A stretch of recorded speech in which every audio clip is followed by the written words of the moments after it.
What's happening, team? Dane here. So we're just going to do a quick video about strong carbs. I want to do a more comprehensive video on it later, but today I specifically want to speak to the weight portions, or when our tamariki are lifting weights in the strong carbs program, because there is always concern around when we have sort of weights and our children or our tamariki in the same sentence. So I just want to quickly talk about that first. So um, whenever I mention that, whenever I mention lifting weights in our tamariki, people think that there's some inherent danger with it, that it damages the growth, and this is simply not true. I believe this first arose from a hypothesis where lifting those heavy weights will damage the growth plate, and then in the skeleton, and then the individual will not grow. Well, what they found is that the compression forces exerted on that growth plate just from jumping down from a jungle gym, for example, was far greater. So we don't have to worry about that too much, but there is a couple of concerns when our tamariki do express interest in wanting to train and want to get stronger.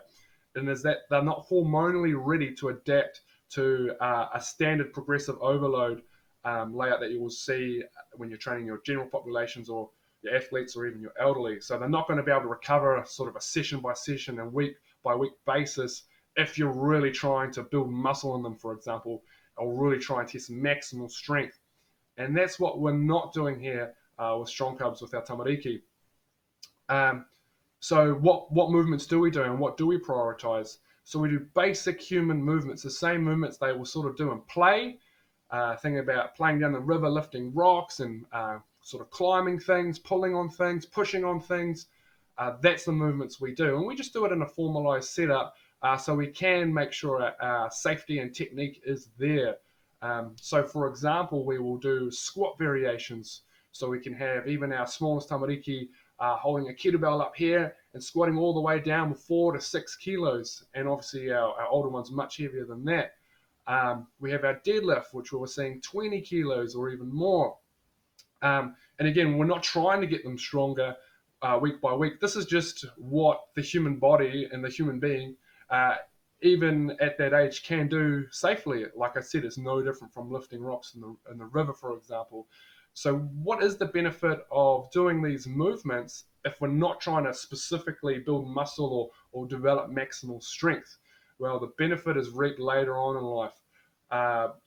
When they do express more interest in training in the gym or excelling in a particular sport, or they just want to recreationally be stronger and feel good about themselves and train, when they are doing those movements later on, those same types of movements, and they are adding the weight to it or increasing their reps or whatever training style that they are doing, they're doing it safely. So for example, when we do our hinging type movements, our deadlift type movements, where we're like lifting stones, or our slam balls, which are sand-filled variations of an atlas stone, when we're doing kettlebell deadlifts, we're developing the posterior chain.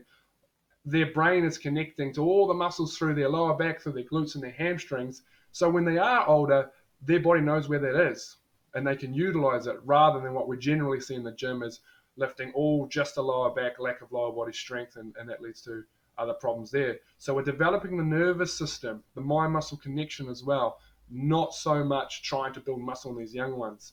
And also, when they see some of these movements and when they do it for the first time, they can be intimidated. And when they do learn the technique and they can do it safely and proficiently, the amount of joy that comes from our tamariki, you can just see it gleaming on their face. So it's also giving them that self-esteem boost. And then when they know there are increasingly challenging things that we do in a safe manner as they progress, they're developing that mental fortitude, which is really good to see in our young people as well. So just a quick overview on why we do the movements that we do here, a quick overview of the weight section, or the weighted movements that we do with our tamariki and strong carbs. Like I said, there will be a more comprehensive video later on. So thank you for your time, and I'll see you later.